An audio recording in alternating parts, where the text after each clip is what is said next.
Welcome to another episode of Wine Still of the Week, where I go find a bottle that is under $20 that's punching above its weight class.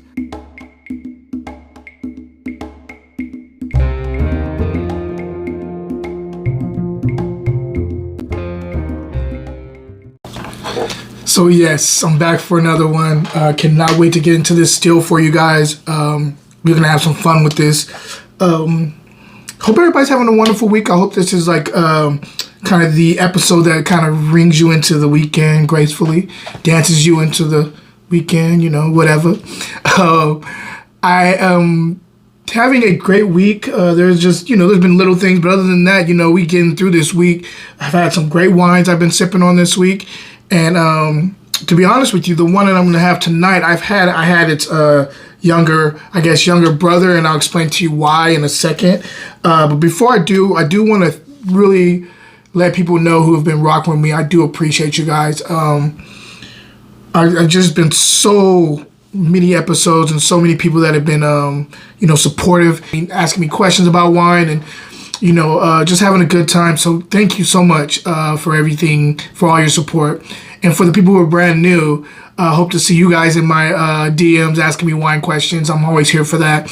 If you have some questions on or suggestions on making my channel better, or just pairing issues, like you want to figure out what wine goes best with what food, always hit me up. I'm here to help. And if I don't know the answer, I'll always find the answer for you if I can. But other than that, you guys are not here for that. You guys are here for the wine. So I say we get into the wine. Today we are talking about the Napa Heights Stag's Leap Napa Valley Cabernet Sauvignon 2015. So the reason I mentioned this I mentioned the other one as a younger brother. It was a little older vintage, but that wasn't the reason that's not the reason I'm sorry, it was a little younger vintage, but that's not the reason I call it's a younger brother. Just a little tip. When you're looking at a label, I know some people know this, but people who don't, when you're looking at a label and it actually has where it's from in Napa, like Stag's Leap, which is a famous area in Napa for amazing Bordeaux varietals, mainly Cabernet Sauvignon. That just means it's supposed to be like a level above if you just were to have the label with just Napa Valley on it. So if it says Napa Valley, it's still a great wine, but if you have Stag's Leap, it's supposed to be like the higher end version of that one. And so I had the other one, which was not Stag's Leap, it was just regular Napa Heights, and I was like, this is amazing, which is the reason why I got this one, because I want to try this one on camera, and I'm hoping that it, reaches the heights as the Napa Heights one, no pun intended.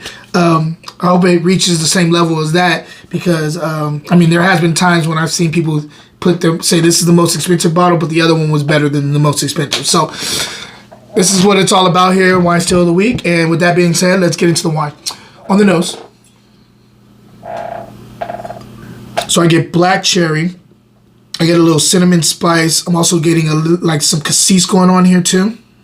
I get in the secondary of coffee grounds and also like a bitter high cacao cocoa chocolate. Like I'm talking about like in the 80s range of chocolate cocoa.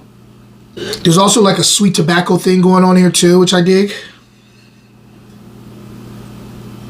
There's quite a lot of kind of vanilla bean going on here too, which is interesting. So I know they're using like probably new oak here. Even like a little bit of black plum here too. There's quite a bit of oak on here. Maybe and a bit of baking spice. Let's get into the palate and see if it's all translating there on the palate.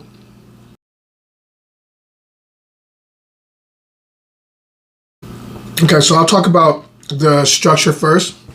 On the structure here, tannins they're there, they're present, very chewy tannins here. Approachable wine, but very, the tannin, and I think the tannins are chewy, but and it's very approachable. These are not sharp or big, bold tannins. Still, like I'm saying, a medium plus in tannins, but it's more approachable and chewy. On the acid, acid's like medium minus.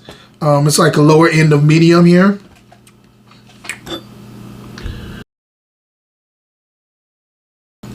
Finish is very long. There's a great mouthfeel here. You can tell they spent some money on this, on getting this fruit. This is very like highly velvet on the palate. Yeah, the finish is still going. Let's go ahead and tell you the flavor profile. Okay, fruit up front. Again, that black cherry's there. You're also getting like it kind of rotates into a little bit of like a more of a on the second level or second area. You're looking at more of a black plum thing going on there. It gets into a little bit more earthy, like wet soil mid palate, with a little bit of like that kind of like that cinnamon spice there. And then on the finish, it's there's quite a bit of oak here. A lot of like you're getting a lot of vanilla extract, along with all the stuff I was just telling you about up front. It all kind of goes right into the finish, and it's all there. I mean, it is a good wine. It's a good wine, well-made wine. I think for me, it has a little bit too much oak, and although everything else it's pretty balanced, except for that oak is peaking a little bit above everything, and it is the star of the show here, other than the black cherry.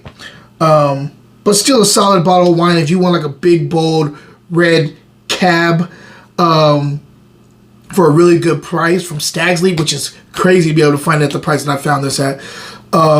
This is the way to go. I think, being honest with you, the one that was that made me get this one, the one that wasn't from Stag's Leap, that just said Napa Heights on it, Napa Valley Cabernet. It was a 2017.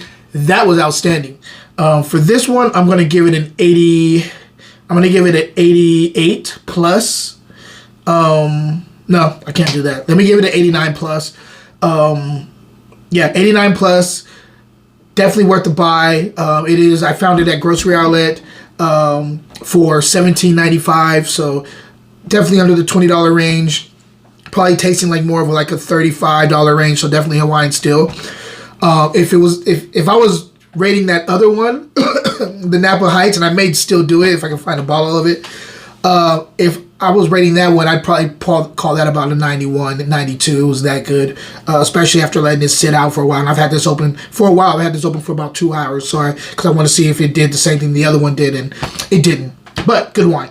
Other than that, guys, I hope you guys are having a wonderful week. And I hope this, like, again, gets you into the weekend the right way, because we have a lot of stuff going on this weekend. Wine Still of the Week will be right back. We have a book signing and wine tasting on the 28th of this month at Eno Wine Bar in San Francisco, Union Square. Come and join us, $25 a pop. Let me know, DM me if you have any questions. I would love to celebrate with you guys and create the vibe. Cheers. Now back to the show. Question of the day. What is your favorite wine AVA in Napa? What's your favorite area? There's Spring Mountain, there's Stag's Leap, there's all these different places. If you know Napa, where's your favorite area? Guys, until next time, cheers.